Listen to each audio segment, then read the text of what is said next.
Secretary Boss Recto, magkano yung budget natin for 2026? Roughly 6.7 trillion. Ano po yung projected revenue po natin? Roughly 5 trillion. That's why you said we are expecting a deficit of 1.6 trillion pesos for More or less. next Cash year. deficit. Cash, yes. gas. Yes. And that will mean 133 billion per month, 4.4 billion per day Yes. na uutangin natin, That is correct. or 185 million pesos per hour. That is correct. Nakakatakot, di ba? Totoo po yun.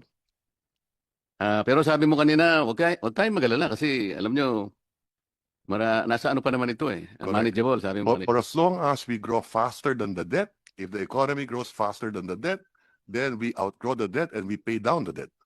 That is the problem. Ang masama, if the debt is growing faster than the economy. Yun nga eh. Yes, sir.